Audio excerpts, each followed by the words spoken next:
What have I got?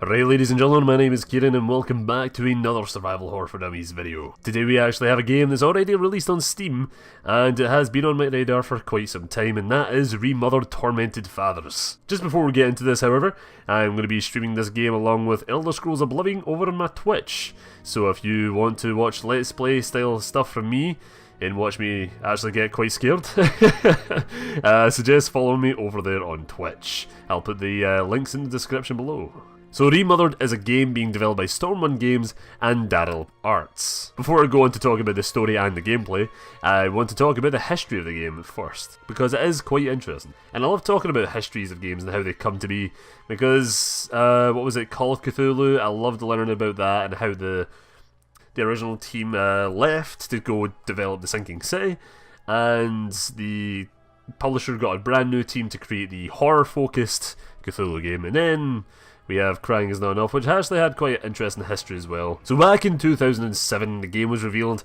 as a personal fan tribute to the classic Clock Tower game released on the Super Famicom. During 2009 and 2012, Chris Darril, the director and writer of Remothered, revealed that the story would undergo heavy rewrites and the development to be completely rebooted to take advantage of a new engine. Between 2012 and 2015, Darril, is it Darril? Darril?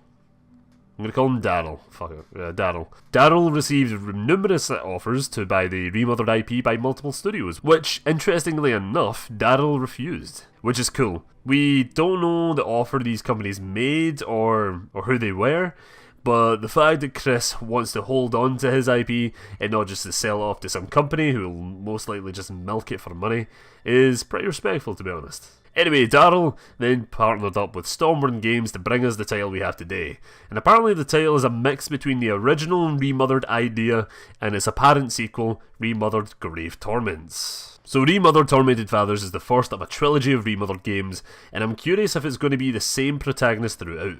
Bear in mind I'm still playing through the full game as I only played the early access version before, so I don't know what the ending is yet.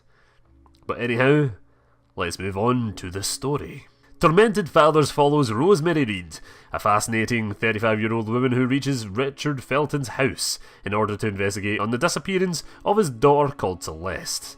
The terror begins when Reed is met by Gloria, a nurse who takes care of Dr. Felton and leads her to him, where Felton learns of Reed's true intentions. To be fair, the opening of the game is Rosemary trespassing inside this guy's house, so, you know what, I think Felton has every right to attack this lady, because she is technically trespassing on the house, so, yeah.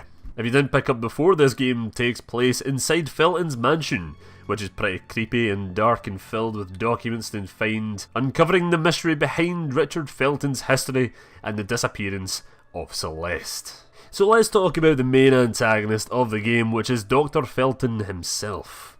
Richard was once a notary in his younger years, but he left his practice after being infected by a what the fuck is that? I'm pretty sure in every video I've made so far, there's always been one word where I'm just like, nah, no clue. No clue what it is. Anyway, after being affected by parasitosis, caused by bacterial growth induced by moths, an affliction that he and several friends had apparently contracted while on his trip in Egypt. The illness caused him to physically age prematurely, and cause his eyesight to degenerate and become sensitive to strong light. That is why the house is dark. Sorry, when I was playing the game on Twitch, literally I've played the opening hours, and I'm like, why is this house pitch black? And the lassie was like, yeah, it's like his eyes have become fucked, so he can barely see. And I'm like, surely that means he needs more light, right? Because if he can barely see already, then surely making the place pitch black isn't going to help. But anyway, we've now solved the problem, or I've solved the mystery anyway. Turns out I just wasn't paying attention. Due to this, Richard ended his career as a notary and began gardening as a hobby. Very realistic. Richard was forced into an arranged marriage with his wife Arania Gallo, and the relationship between the two was strained. But when they adopted Celeste, the two grew closer together. However, after the daughter disappeared, the couple's relationship was left in ruins. See what I just realised? I love how I talk about the main antagonist before the protagonist. But hey, yeah, we'll talk about her now. Rosemary Reed. She's someone. We don't know who, but she's our main playable character of Remothered, so yeah. I try not to dig too much information without spoiling the game for myself, but yeah, there's not much to her, really. Just by the looks alone and the way she acts, I assume that she is some sort of investigator, by the way she acts in the early hours of the game anyway. Oh, and by the way, there's a strong possibility that Rosemary Reed could just be the fake name she gave to Felton at the very start of the game, when she told him she was a doctor from his old hospital. So there is a few questions that need to be solved here. Who's Rosemary Reed and why is she so eager to investigate the Feltons? What kind of infection does Richard Felton have and why does it allow him to take screwdrivers to the chest and snow globes to the head? And what in fact happened to Celeste? So with story details out of the way, let's talk about the good stuff. Let's talk about gameplay. Remothered claims to be the return to the good old classic survival horror, which is kinda true if you played games like Clock Tower and Haunting Grounds back in the day. Survival horror should be a game where everything isn't completely hopeless and you can fight back somehow, and this is the case for Tormented Fathers. In this game you run from the creepy guy, hide underneath couches, hide inside obvious cupboards, and fight back by finding a shit ton of snow globes and, you know, fucking them in the head with it. By the way, the whole obsession with snow globes here is because when I was playing the game on Twitch, literally all I kept finding was snow globes and I just kept throwing them at the guy every time I seen him. And I'm like, yeah, I feel like a villain here. I feel like the absolute villain here. Seriously, I can't stress the fact that Reed is the villain of the story. She breaks into the guy's house after being politely kicked out. She goes through his things, trashes his shit, and steals a bunch of his stuff. Like, and she's surprised that he's attacking her. I would attack her.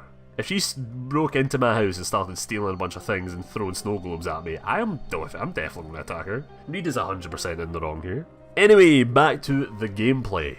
The game is majority of the time just running and hiding from the stalker, but it isn't a Outlast clone by any means. It adds its own gameplay elements and classic survival horror tropes, like puzzle solving, item collection, and inventory to keep those sweet defense and distract items. You can carry one defense item at a time, this ranging from knives to screwdrivers laying about. These can only be used once when the stalker grabs you and you enter a quick time event to strike him. But what I forgot to write in the script is the fact that you can actually upgrade these defense items if you go to certain places in the mansion. The distraction items can be found all over the place and are quite useful, to be honest. Wind-up clocks and vases can be found throughout the mansion and can be placed or smashed to lure the stalker into an area you like him in, making a clear path for you to go to another floor or even another room that he was in. Another cool survival horror gameplay feature is the save locations.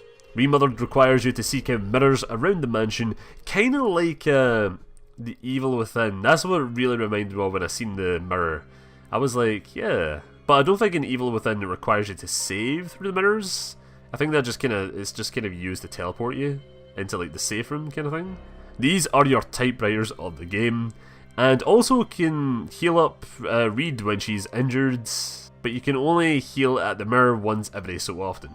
Healing up a mirror causes it to crack, so in order to heal again, you must wait for the mirror to patch itself back up before going at it again. Remothered doesn't appear to have autosaves, but maybe I'm wrong here and they only appear during like big events, but I'm pretty sure I remember at the start of the game it does say that you don't get autosaves and you can only save through these mirrors, so yeah. But don't worry, they aren't like typewriters in Resident Evil. They don't require a limited resource like ink ribbons or something like that to save, so you're completely fine, you can unlimited save, so yeah. So that's all I have to say on Remothered Tormented Fathers. Just want to say to Chris Darril, or Darril, sorry, I keep messing up his name, and the rest of the team, well done guys, you have made a pretty cool game here. I'm enjoying it anyway. I do recommend this game if you're a classic survival horror fan. Remember to follow me over on Twitch because I am streaming this game when I'm free, so check that out. Remothered is already out on Steam, you can get that for 15 quid, or you can wait for the console editions of the game that will be coming out probably later this year or next year. So yeah guys, that is me for today. If you have a game that I should do a video on, or you just want me to check out, please write down in the comments section below. Again, follow me on Twitter for updates on videos, or, you know, leave a comment leaving feedback so I can improve these videos in the future. So yeah, thanks for watching and bye bye.